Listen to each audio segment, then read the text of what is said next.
Marie whakalofalahi atu. Welcome to the Daily Examiner. My name is Elliot Ikile. It is my pleasure to welcome you in tonight. Tonight is a special meeting. It is one that we have been looking forward to because, you know, as we roll, we like to make sure we confront any issue that comes up and turns up. So, firstly, before we get started, some housekeeping. Make sure that you know where your fire exits are, just in case you need to go if someone decides to Molotov cocktail the building. But if not, what do I mean by that? This is also a show where we want to introduce and to allow for you to have a discussion with us, a little talanoa, korero. So anything that you want to bring out, we will do our best to bring it out to our special guest. Also, on top of that, please make sure that if you are we are displaying this on Twitter, on Facebook, on YouTube. If you're joining in, absolutely wonderful. Just please note that if you're on Twitter, your comments and questions will not come through. It'll only come through on YouTube and Facebook. All right, sick. Yeah.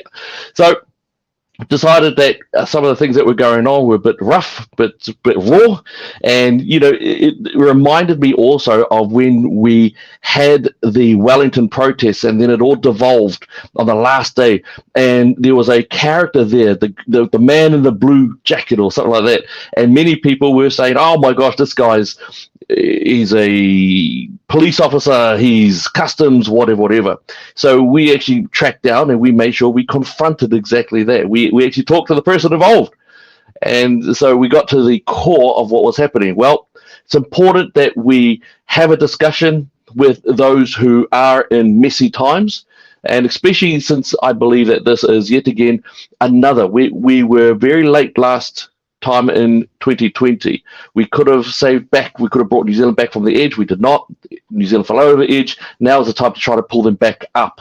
So it is very important that we have a bit of a discussion, a talk, if you will. Now, I'll bring him on now. All right. So please, if you pop in anything, absolutely fine. We will do our best to bring it into you. But right now, it is my absolute pleasure to welcome to the stage the leader of DemocracyNZ. This is Matt King. Matt, talofa, whakalofa atu. Welcome. G'day, Elliot. Lovely to be here. Awesome. Now, just before we get started, we've got some wonderful people there who are already in there. Hey, good to be here for the first time. Today's the day one. Excellent. Well said. Excellent. Nathan, hey, we always like your comments, all the strong comments. We go no longer neutral. Excellent. So this is what we love to do. We want to have a good, strong chat about things. Throw them in there, not a problem. We'll talk about stuff. So Matt, been awesome, been great. I have to say, I've been watching what's happening with DemocracyNZ. You're having massive meetings all around the place. Before we get into the tough stuff, which is good, and I'm glad that you're here to have a chat about that, tell me, how have the meetings been going? How's the surge of the people around the country?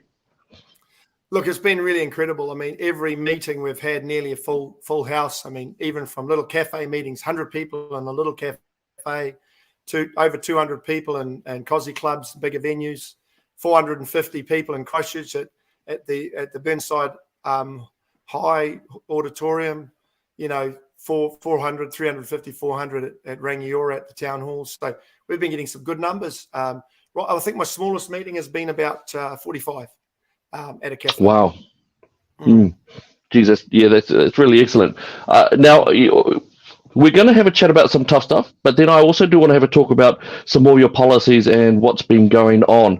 So again, for all of you guys out there, thank you so much for joining us. Chuck in your comments, your questions. I'll do my best to bring them out into the talanoa so we can go. Now, we know that there's been some rough stuff going on, so let's go into it.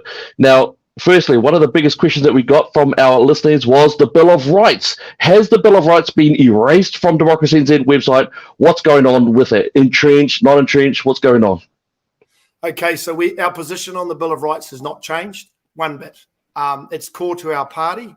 It's the reason that we actually started was the breaches of the Bill of Rights and the fact that the mandates, the checkpoints, the MIQ, the masking, all the traffic light system, everything that's the people losing their careers, in some cases their lives, vaccine injured, all that. That is the core of our party, our Bill of Rights, and we treat it as a sacred document. So we've been using the word entrenching on our website and in our flyers.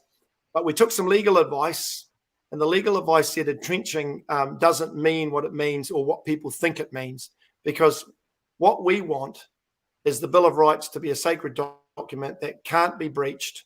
That means that it's supreme law, so that any bill that goes through Parliament has to get the Bill of Rights tick. And there's a whole lot of bits of legislation that have gone through in the last five and a half years that have breached the Bill of Rights. And that's the reason we had the protests and the convoys and all this madness that we still continue to suffer these mandates and madness. So for me, the Bill of Rights is key to that. We haven't changed one bit. We changed the wording to call it protect and preserve the Bill of Rights, which for me, people, the common man and woman, understand that better. Enshrining has more of a legal definition, and it's problematic for us. So this was advice taken from various lawyers that we've consulted, that it was better to convey what we mean by using the protect and preserve words, and to say that we can consider the Bill of Rights a sacred document that can never be breached.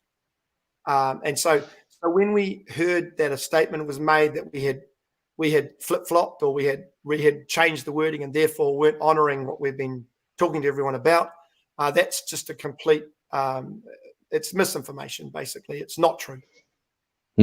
Right. So, yeah, and I know that you're very strong and passionate about that Bill of Rights arena, actually. I did do a little bit of backgrounds, and you are correct. That word entrench has been used by several political figures before, but it doesn't actually mean what we often think it means, the idea of legislating a protection around it.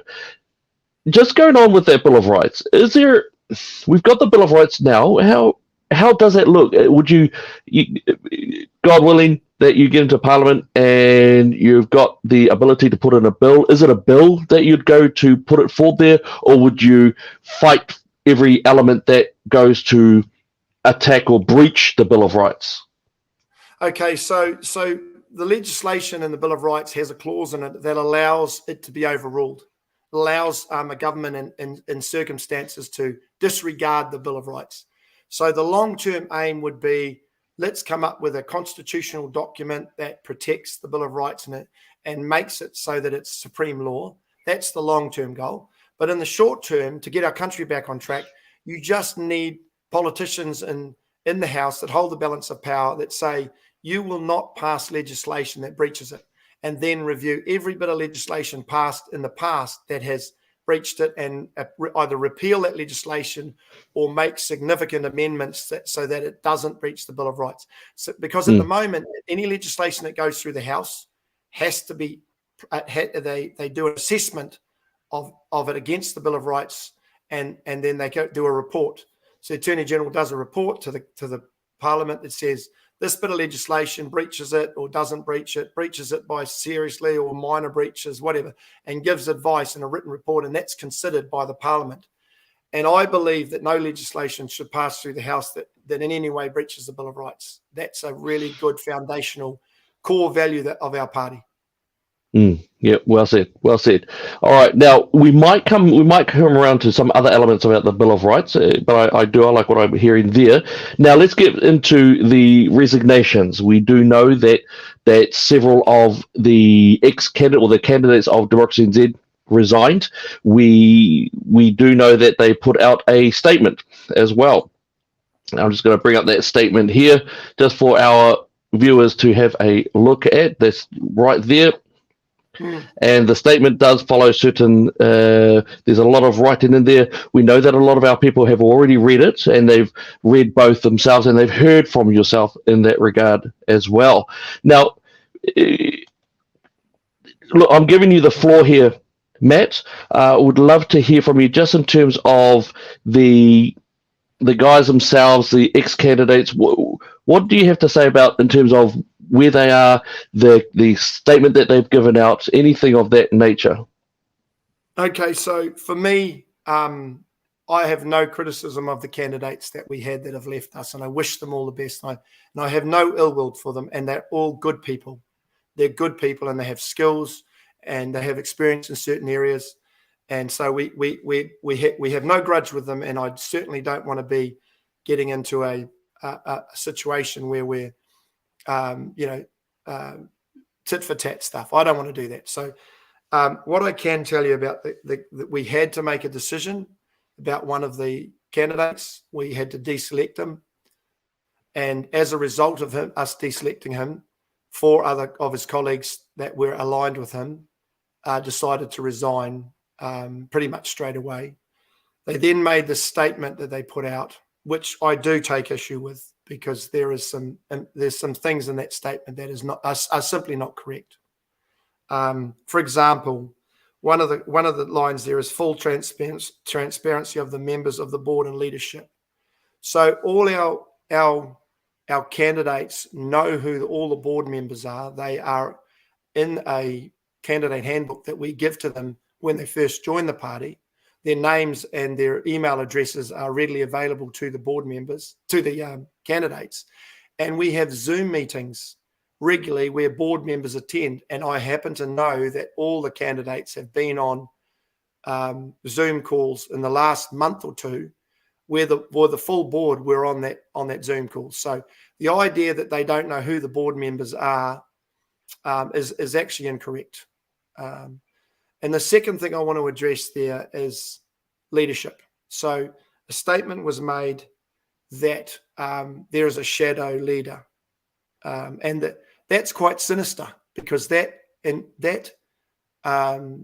anyone that's outside looking in would seem that I'm a puppet and someone else is effectively running the party, and that is simply untrue. I am the leader. The board of 6, of which I'm a member of that board, effectively governs the party. I have people that I delegate the responsibility for and who I trust very much. And I'll give you one example. I know who they're referring to as the shadow leader, and that's a board member called Sam. And I'll only use her first name. And Sam has been to 80 of the 84 public meetings that I have had. She is public in that respect. I introduced her as the co-founder of the party. So there are literally thousands of people around New Zealand that have met Sam or seen Sam and seen her described as the co-founder of the party, because she is the co-founder. She's a massive asset to the party. She's donated the most, supported us the most financially, but mainly her skills and experience and her time. I could not, DemocracyNZ would not exist without her. But in terms of her being a shadow leader or a co-leader, that's a myth. That doesn't happen. I'm the leader of the party. The board are unified behind us. We're solid, and there is no issues in that respect. So when I read that, I think that's mischief making. That's actually people from the outside looking in will read that and think there's something really sinister about that. And I can tell you, they mean the shadow leader they're referring to in that letter is Sam, and everyone knows who Sam is. I'll jump in there too. I've come across things like this before, and it has, on occasion, there might be, and I guess I'm talking in terms of organizational psychology here, but you can get people who may get frustrated with processes or areas of concern, and that may lead to thoughts which are inaccurate, which may feel like, yeah, man, this sucks, and this is why, you know what, this person must be the boss, and that sort of thing. I don't mean to jump in there, but it's just something that I've come across myself before in terms of organizational structures. So yeah, I tend to agree with your thoughts out there. Can I just ask now? Tell me if you've already answered this in the way you've made a mention, and it is actually inappropriate, and I'll jump in here too again, that it is inappropriate to speak about those people or that person who you have deselected, because it it's inappropriate. It's actually inappropriate. Whether it's in a professional, political, or even a personal environment, it would actually be inappropriate. So that's something which I'm happy to not go into head. Can I just ask also, I wanted to ask a question that that did come up quite large with our people as well, is the field days. The field days, which were big and all the parties were there, and yet you were not there. Are you able to help us get some transparency on that? Sure. So I was there 6 months before when we had the situation where field days, which is normally an annual event, because of COVID or because of lockdowns or something, they had two field days effectively only a few months apart.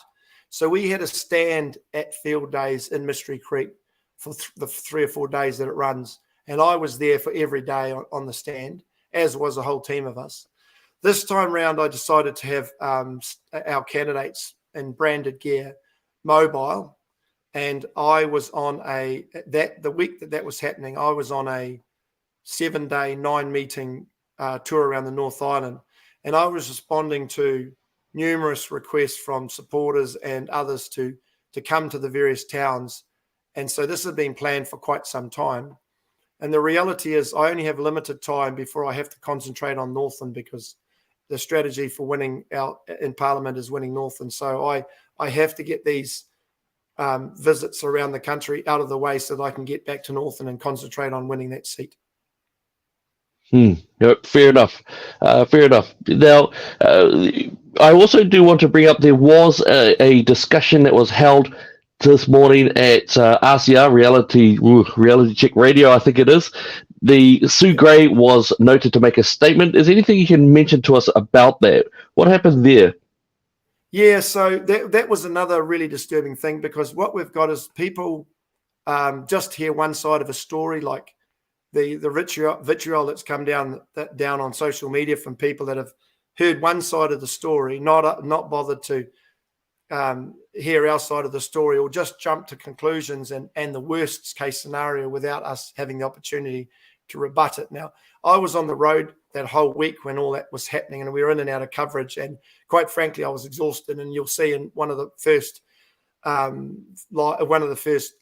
I did in response to what had happened, you could see that I was pretty exhausted, and so that was a bit unfair. But for me, Sue Gray was on RCR Radio, and she was asked a question by Paul Brennan, is what's your make on what happened with DemocracyNZ? Now, she said that some of her friends were our candidates and had since left the party, and that is true. Some of her people that are friends with Sue. And then she said the rumours are that Ross Murant is a shadowy figure that's running DemocracyNZ and involved in DemocracyNZ, her words, and that Ross Murant was involved in importing vaccines from Russia, COVID vaccines from Russia. Okay, wow. And that she was responding in that way because the question prior she had been asked about Brian Tamaki and his testing stations in the car park of his church, and was that dodgy, and was he making money out of that? And I can't comment on that because I don't know, and I won't be commenting on it, but it's in the public arena. So she was asked about that. So she turned around and said, so it's a bit hypocritical of DemocracyNZ and for this to be involved. Well, I can tell you now categorically that is a lie. She is lying, and I invite her to sue me, because we have no involvement with DemocracyNZ has no involvement with Ross Murant. He is not on the scene. He is not in the background. I have not had communication with him in terms of anything. And I just think that's mischief making, and that's pretty dirty politics. And I cannot refute it enough. And that is one of the reasons why I would not be involved with Sue Gray and ever think of going in partnership with her, because of things like that. And it really grated on me when I heard her say that, because the big wide world of social media out there, because a few people listen to RCR, they'll hear that and go, oh, Matt's with Ross Murant, he's involved in dodgy stuff. And that is so wrong. Have I made myself clear? Have I made myself clear? Hey, yeah. There we go. Look, and that's absolutely fair enough. Yeah, I mean that's straight out. That's pretty clear. Mm, this is a little segue, but I would like to hear. So there have been a lot of people saying, you've got New Conservative, you've got DemocracyNZ, you've got Freedoms NZ, you've got these other parties out there. Is there a chance that they would join under one umbrella? Is it possible? Would you do that? What's your take on the whole umbrella situation?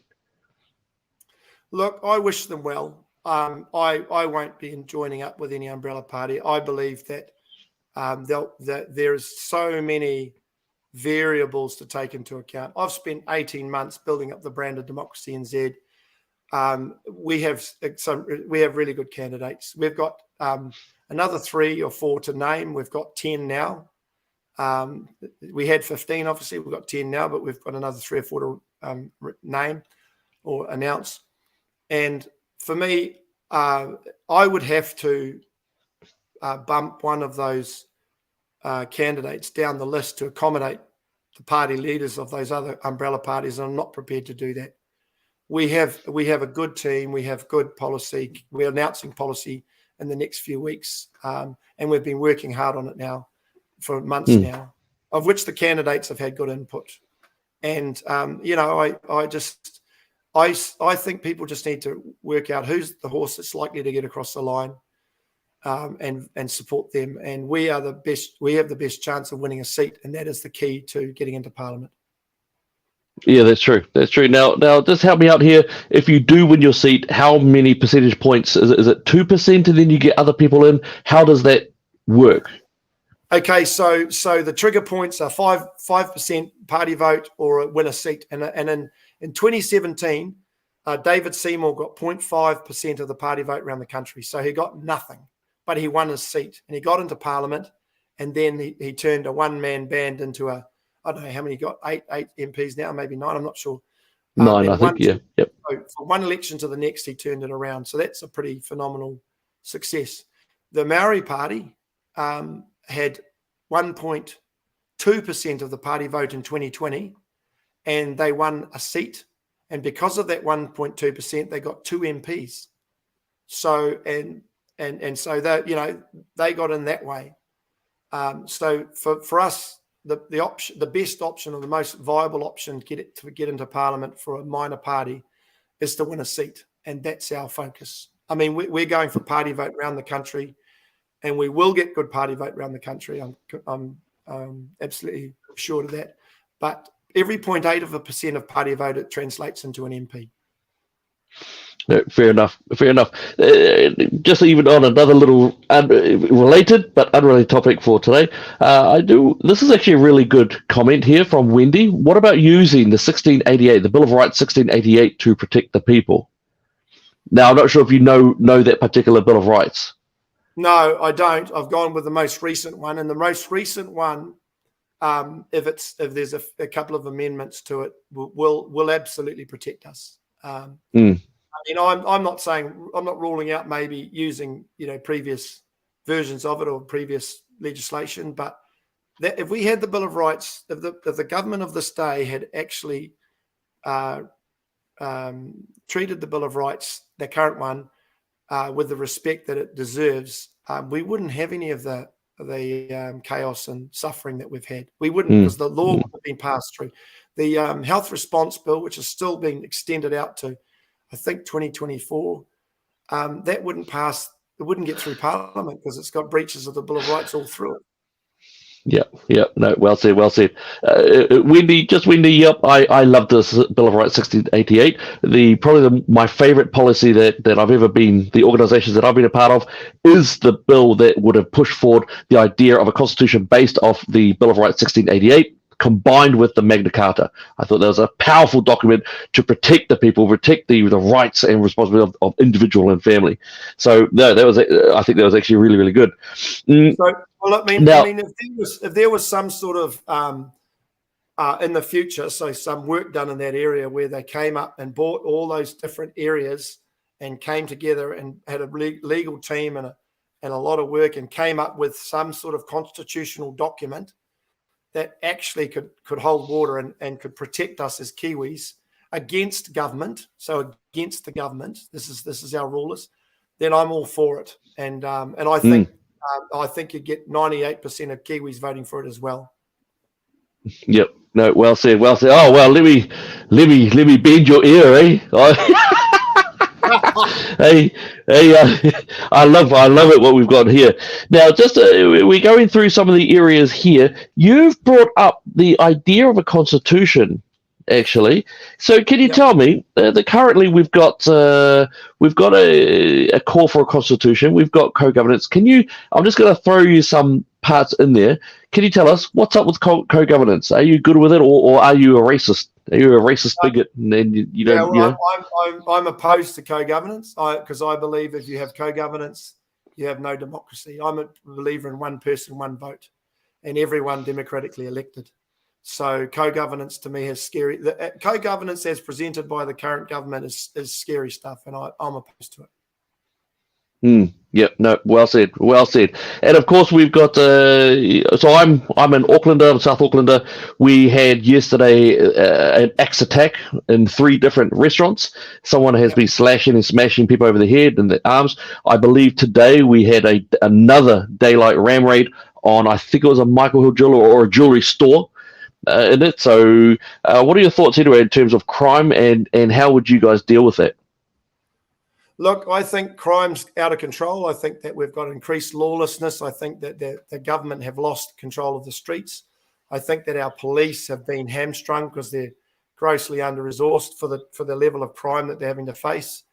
I have first-hand experience of that because I've got a lot of colleagues and family that are in the job, so I hear first-hand I feel very sorry for the police at the moment, and I think that it's a systemic issue, and I think the government of the day have gone light on it. I know they've emptied out some of the prisons, and I think the gangs are running some towns. I certainly know in my local town there's a lot of lawlessness because the cops are mobile and they're spread very thin, thinner than they ever were, definitely thinner than they were 20 years ago. But does that mean that you'd be looking at harsher sentencing laws? Would you be looking at more police intervention programs, management programs? What sort of things are you looking at, or are you keeping that on the down low for now? Oh, look, we believe in. We've got a few law and order policies that we want to bring in, but I believe we need to properly resource our organised crime units because I think that they pay for themselves. They seize assets of gang members and the 501s and the hardcore criminals because they're the ones that commit the major level of crime in terms of the drug trade, and then the dishonesty offending that's done by all the rest of the crims. That's to feed the drug habits, and we've got massive drug issues. There's some towns where almost everyone's on P, and they're committing crimes to pay for it, and the gangs are the providers of the drug that are causing the onflow of dishonesty crime and the ram raids and all that stuff. But I also think that criminals have got really bold because they've seen copycat crimes, they've seen ram raids going down, and cops never used to be able to chase them because if you drove dangerously, they had to pull out. So the government the police need to change their policy on pursuits. There was about roughly 5,000 pursuits a year, and they changed their policy and pulled out if they drove dangerously, and now that doubled, and there were 10,000 pursuits. So I think that they need to review their policy and they need to chase people, and then maybe tougher penalties is one of our policies for people that run from the police. If you've been convicted of running from the police in the past and you run again and you drive dangerously, then the penalty of the law will be heavy. Okay, no, fair enough. Now we have had another question in there, which I will out now just to let you know, team, just for our people out there. There have been.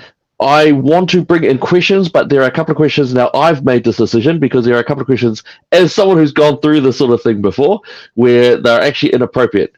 And Matt hasn't said anything here. I'm actually saying that it's actually inappropriate for him to ask a couple of questions that have been put up there, repeated. Now, the questions are any question that I think is appropriate, no worries, I'll chuck it in there. But if it's inappropriate, what I mean by inappropriate is crossing legal boundaries, then I think that's a problem. All right. So one that has been brought up there is this one. Nick Roberts, is the DemocracyNZ board democratically elected by its members? Fair point. Is that something that you can give us there, Matt? Yeah, absolutely. So when you form a party from scratch, there were no members to vote in the board. So the board was effectively, I guess you could say, self-appointed, because there was that you needed to have a management team to start the party. So we gathered together a group of people that became the board members, and we have in our constitution, we started the party from scratch. Then members join, pay their subs. We all sign up to being, there's a constitution and the incorporated society that we're members of, which is the foundation of the party. The party is an incorporated society, and that's just a vehicle for a political party to form. It has members. The members, you had to have 16 members technically, and those 16 members helped pick the board.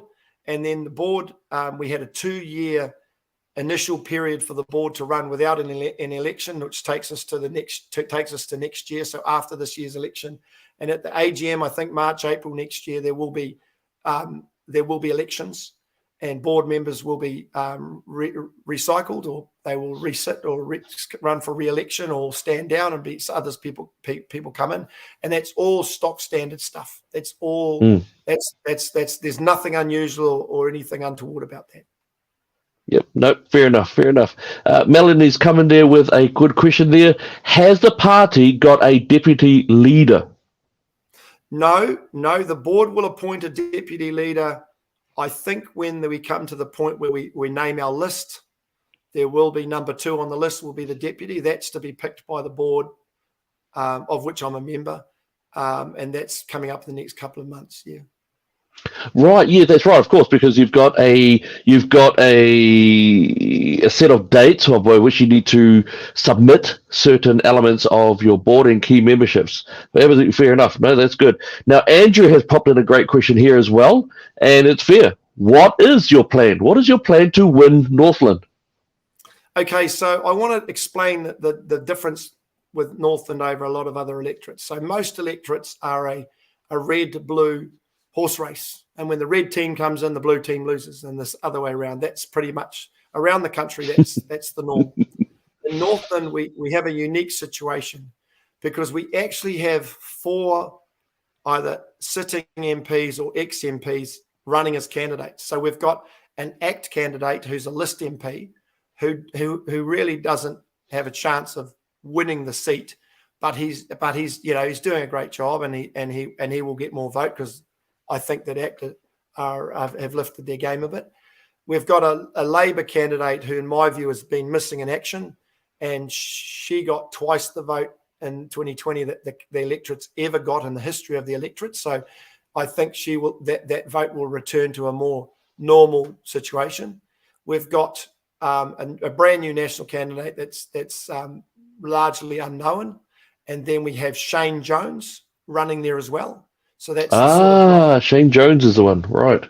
That's the red card. Not the red card. That's the might be a red card. No, red card. Yeah, sort of not the right terminology. What is it? What? Wild card. Wild card. You've been yelled at from the sidelines. Yeah. I said someone giving me some feedback.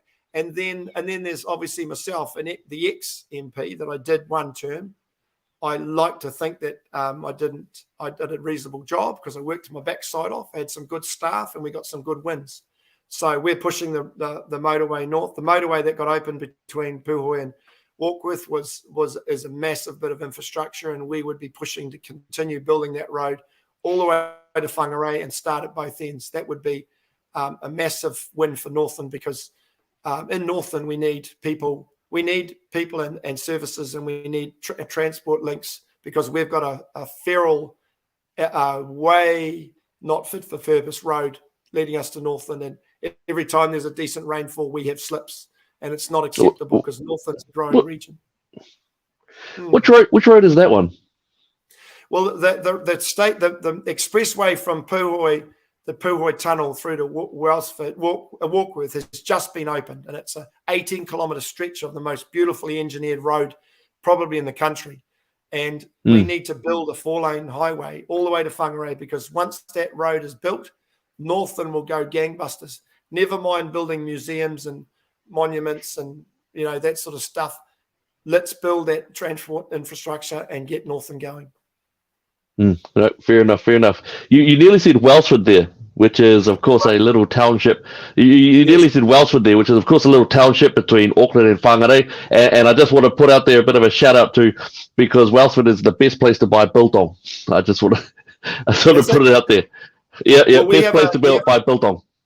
We have a meeting up there on this Saturday night at 7 o'clock at the Wellsford Community Hall. Come along. Oh, snap. Yep. You're going to have to get the biltong chakalaka with chili. Yeah.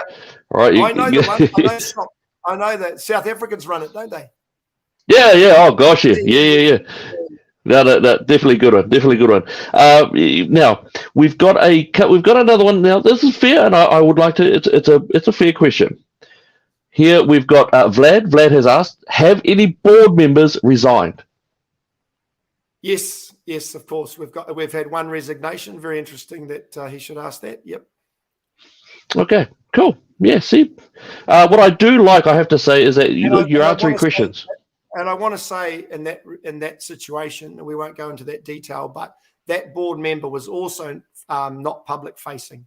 So there's issues about us having non-public facing board members for various reasons, and totally legitimate reasons and totally fair reasons. And that board member was one of those people that was not publicly known, not on our website, but nonetheless a legitimate board member. Yeah, and just to let you guys know out there, just for our audience, that in boards you can actually have ones who are not public facing. You are able to have them. It is, I wouldn't say it's common practice, but it's not uncommon practice, if you know what I mean. It does happen. When I heard about this, that was not one of the things that I was concerned about, because I know I've seen them reasonably quite often before. There was a really, really good question here as well. I thought Alison brought up a very good one. Are you going to... Sorry, Elliot, I want to just answer one question before I do that. Go for it. So there's an insinuation that because we have a couple of board members that are not on the website, they have legitimate reasons for why they're not there, safety and personal reasons. And there's nothing dodgy about it. There's nothing. They are known to the candidates, their names, their faces, their email addresses. The candidates know who they are. And quite a few people within the organisation know who they are. But for various legitimate reasons, we've kept their names private. And the idea that for some reason that people feel that that's not being transparent, that's just normal practice. And I sort of really push back on people insinuating that we're doing something dodgy. Our candidates know who they are. They know them well. They've met them on multiple Zooms, and some of them they've met in person. And so I just push back on that, because it's not dodgy at all. Yeah, and I can also confirm. I don't know about Matt's board, DemocracyNZ's board, I don't know, but this is a situation I've come across quite often in different boards that I've been a part of, that you will have some who do not, and often it is either reason around either direct safety or other types of safety, not necessarily violent actions against them, but other types of actions against them that can occur because of it. And as a conservative in New Zealand, I definitely come across it. I see the question here that Charlene Mark has said, if the board members aren't prepared to stand behind the party, why should we? Well, you don't elect the board members, you elect the candidates. They form the parliamentary wing, and they are the ones that represent you in Parliament. The board is just, all parties have boards. And I don't see anyone kicking up any kind of trouble about who's on any of the other boards. That's not an issue. It's just come up because there's an insinuation that we're doing something dodgy, which we're not. Yep. No, fair enough. I do want to bring up this other question that has been brought up here. There we go. From Alison as well. Are you going to call the government to answer questions regarding ministers dealing with the WEF and their personal ties? Can I also extend that out to a push to discuss around the lockdown processes, the relationship with Pfizer, those sorts of questions out there? Absolutely. I think that you need to shine sunlight on this. And if there is any, I know that there was a bill or proposed in the UK Parliament about, or it might have been the US, but I think it was the UK, around people's connections with the WEF and other organisations that I believe are not healthy for New Zealand. So definitely, I think that, I proposed a bill to go before Parliament when I was there, that anyone sitting local or central government candidates had to disclose if they had any criminal convictions, which is not a legal requirement, and so that we can have situations where the voters know who they're voting for. And that came out of the fact that there was a guy running for the mayoral role, 2 mayoral roles up here, 2 different characters that have both been in jail, both been convicted of violent and serious crimes, but no one knew that they'd done that, and they were running for mayoral positions. And I just thought that's crazy. So for me, anyone that's got any links to any organisations that are not good for New Zealand, we'd like to know about it. And for me, I've been challenged big time about having connections to any of these things, and it's just I have no connection with anything. I'm just I'm my own guy. Yeah. Yeah, no, fair enough. There is actually one that I would like to ask, and I'm being a bit selfish here because this is a bit of an area that's a bit close to my heart. Gender ideology going into our schools, basically being pushed down our children's throats. There are quite vicious statistics already coming out from the other nations that have had them in there for years. No parliamentary party will touch it. I understand they are fearful of opposing or confronting this. What is your position? What is the DemocracyNZ's position on gender ideology? Okay, so we're opposed to it. We believe let kids be kids. We believe that kids have got a tough enough job as it is, without being things being jammed down their throat. So when they're young kids up to 12, 13, 14, they need to. I believe that we should keep that away from kids. I'm a very compassionate guy and a very empathetic guy and a live and let live sort of guy. Don't hurt if you don't hurt anyone else. But I just think let kids be kids and keep that sort of stuff out of our lives. No one wants it. I don't think any parent wants that. No, fair enough. Absolutely fair enough. And also, we've got a cost of living crisis. We've got I would say that we're economically nearly ruined. We've had the OCR keep on getting pumped up. We've got house costs that fluctuate in a real weird sense. We've got immigration that's only now coming on board. Do you have an economic policy, or I can understand why you'd want to keep it a bit quiet. Have you got anything that you can give us about how you guys would deal with economics in this country? Okay, so for me, I think it's madness that we banned oil and gas exploration. Even though I'm green at heart, I'm a sustainable energy guy. I think that we need to open our minds up, and every resource that we've got, we need to open the doors on and get cranking, because we are not a rich country, but we are a mineral-rich country. I think that the Marsden Point refinery being shut down was, to me, an economic sabotage. I think that it's crazy that we are now relying on fuel, refined fuel coming into the country. I think that was a strategically bad decision, and it happened. The decision was obviously made years ago, so not necessarily blaming this government, but it's happened under this government's watch.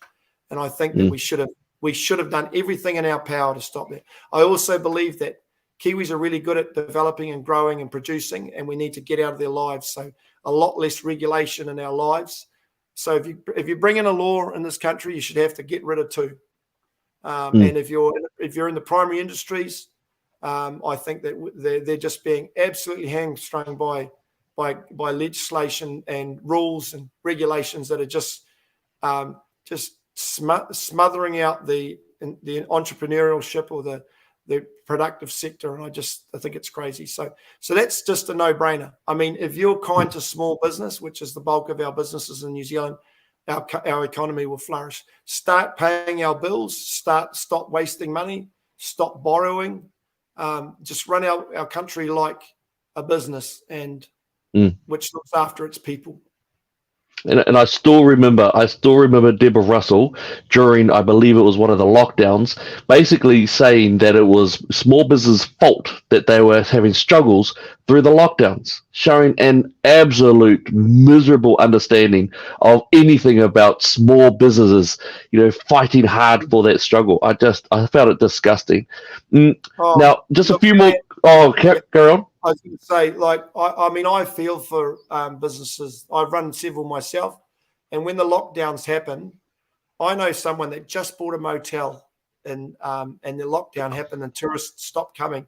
And they just signed the deal, borrowed the money, and effectively their whole income was taken out from under them.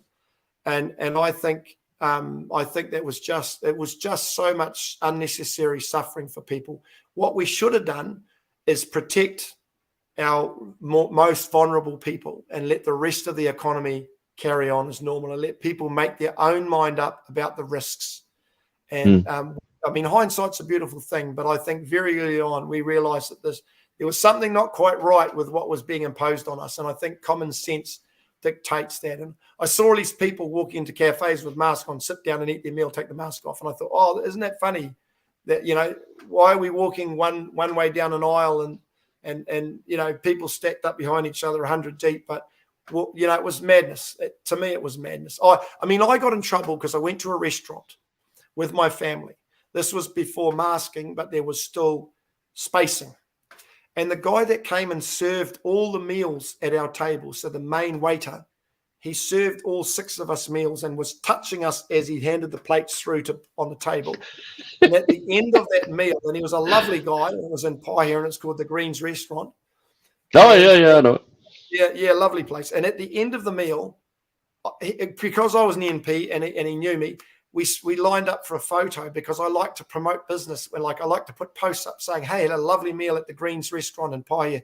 And when I got good service and a lovely meal, I like to put a post up and say, hey, just to support them, just to help them. And he was standing right next to me and we're all basically close. And then someone said, oh, social distancing, you're breaching that. And I thought, no, I've got a brain in my head. And man, did I cop some crap for that. It's just shocking. Jeez. Look, you've been really awesome. I'm going to bring out just a few more, just maybe about 3 more questions. Team, you guys are bringing through some really good questions for Matt. Thank you so much. Now, Mark Thomas has also brought this one up here. He's basically asking, I will still be voting for DNZ and volunteering for DNZ regardless of how you answer my question, Matt. So are you still going to support licensed firearms owners and try to reverse the draconian gun laws of 2019 and 2020?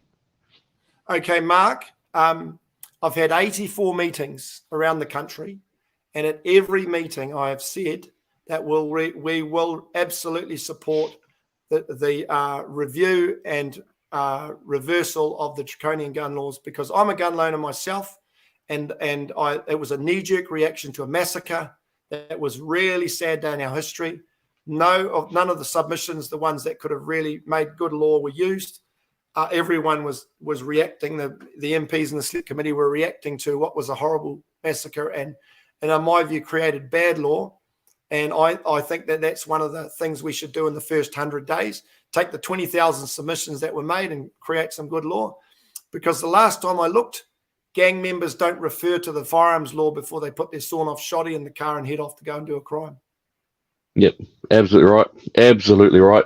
And you know what? It's still very interesting to me that they have not really confronted the fact that even I can't believe it, but Stuff wrote an article on this, how when the scumbag actually was being vetted, that he said, no, we won't meet at my house, we'll go meet at my workplace. And then he said, oh, well, we also need to get testimonies from 2 people who have to be your direct, deeply intimate friends. No, here we go. Here's a couple of guys who know me online, nothing else. I think that needs to be confronted at some stage, the shocking level of it. Now, second to last question. Oh, sorry, carry on, Matt, carry on.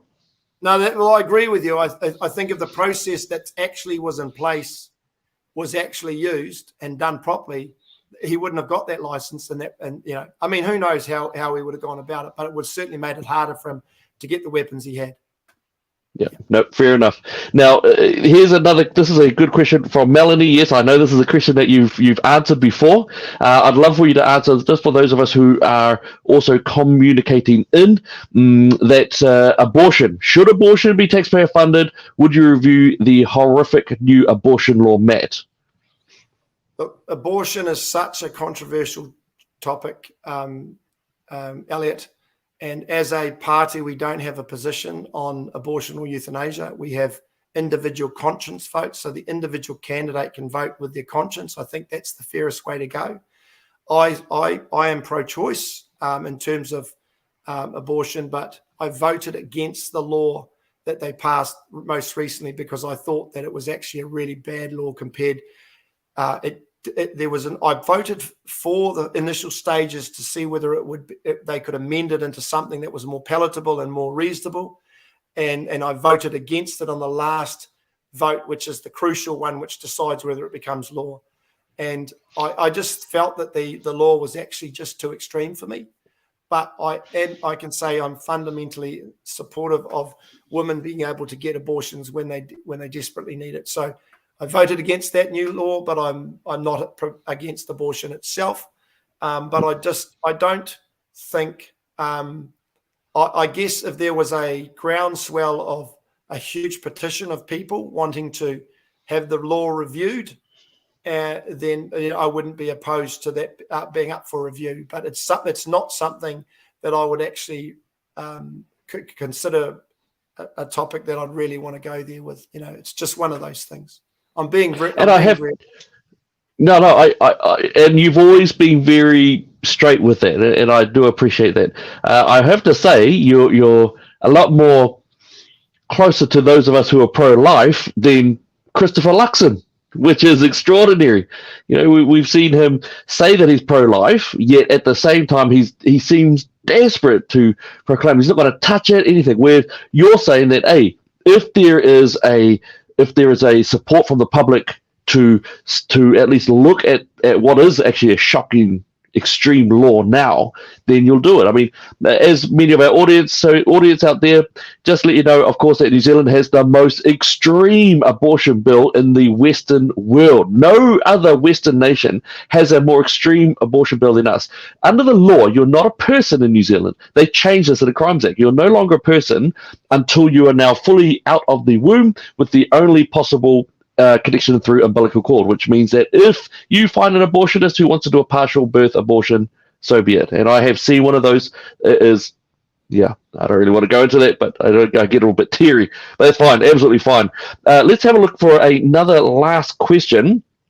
And I do want to put in here, this is from Megan. Will you fight for an actual impartial complaints authority with actual powers to hold police accountable if they get it wrong, and one for politicians who do? Oh, snap. Okay, I like that one. I do love that, and I'll tell you why. For me, I saw the write-up of the police complaints authority for just the overview one, and I looked at it and I thought it had good things in it, but I also thought there were absolutely total fabrications and misinformation. They made statements that I knew when I was on the ground was false, so I read it. I thought, you know what, we have to have our police accountable. It has to be funded properly. It has to be truly independent. I know that in a lot of inquiries, the police investigate themselves, and on minor stuff, I think. I don't know how we could get around that. Although if we had a sort of like an internal affairs, a decently funded, decent size internal affairs type department within the police, but separate from them in terms of, they have a degree of independence, or they have, maybe investigators or ex-police or something involved in it. I would be for that, because I saw some terrible stuff at the protest. I saw some police that were just doing some horrendous breaches. The guy Portaloo, what is his name? Portaloo Pete, or I can't remember. Portaloo, Portaloo Paul Lufil, I think was his name. And you can clearly see the cop go in and gouge his eyes, and he had horrendous injuries. And that was a major. Yeah. And I look at that and I go, that guy needs to be in court. That copper needs to be in court, because I've been in the front line of a protest, a violent protest before many times. And I would never gouge someone's eye like that. That was shocking. And one for politicians. Oh, yes. Oh, yes. Jeez. Yeah.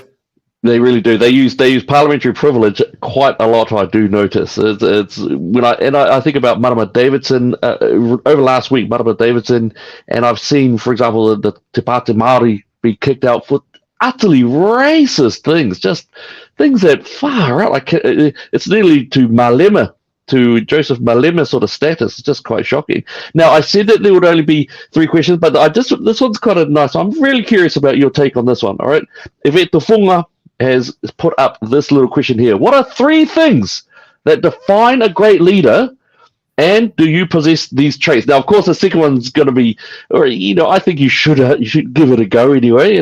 But I am curious. What do you think? What are 3 things that you think do make a great or a good leader? Yeah, no, that's that question's being asked by an interesting person too, who I happen to know, and who happens to be not totally independent, put it that way. For me, a good leader leads. A good leader leads from the front. A good leader involves everyone that they can. Sometimes you have to make hard decisions, and those are unpopular, and they will obviously upset people. I've just gone through that just recently. I was one of 6 board members that made a decision that we knew was going to be difficult, and then we knew there was going to be blowback, and it had to be made. But a good leader is for other people to judge, not the leader themselves. It's for other people. No, absolutely well said. I do. I agree with that. Absolutely 100%.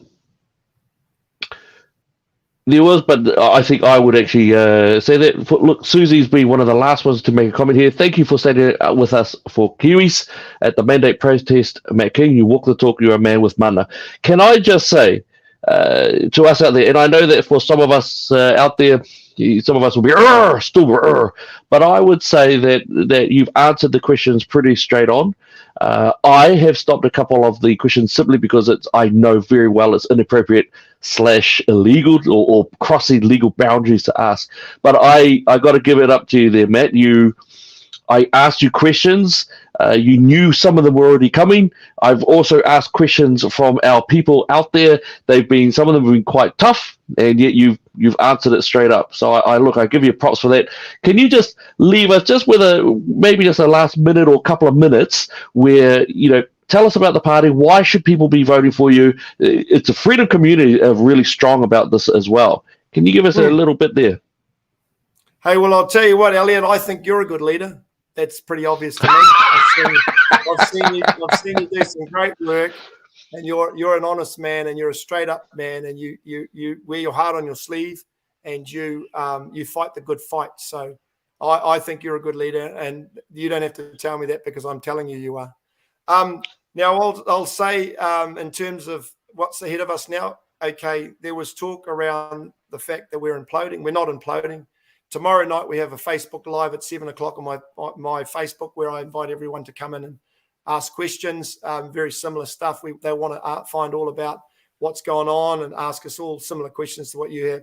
We'll have all our candidates on, our 10 remaining candidates. There's 3 or 4 more that won't be on because they're not announced yet, but the 10 that are actually candidates now that are on our website that you can see, they'll all be on it. I've told them to be very honest and open with everything they do and say. You can direct questions at each individual candidate, and so you can get the answers. You can find out from the team. You'll find that we're actually very solid and united and a team, and we're working towards the election on October 14th.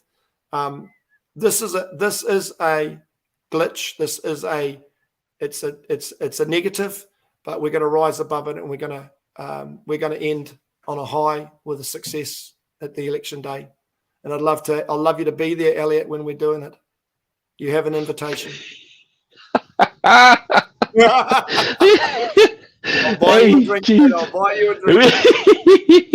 Oh, look, awesome. And look, just thank you so much for everyone who's joined in. My understanding, I believe that I might have been seconded. I might have been roped into facilitating / MC in a particular meeting on Thursday night. I believe there might be a fresh Islander lady there as well. She has a very thick Samoan accent. So, hey. Liel's be there. So Thursday we've got a meeting in Henderson. Friday we've got a meeting in Whenuapai. Saturday we've got a meeting in Wellsford. But the main one is the one you're going to MC at Henderson on Thursday night, which you're going to be a rock star, and I can tell you now. All right. Anyway, until that time, look, I want to say God bless you and God bless the party. God bless the way forward. And just for everyone out there at all, have a great night. God bless you, every single one of you. We'll see you again real soon. Ka kite.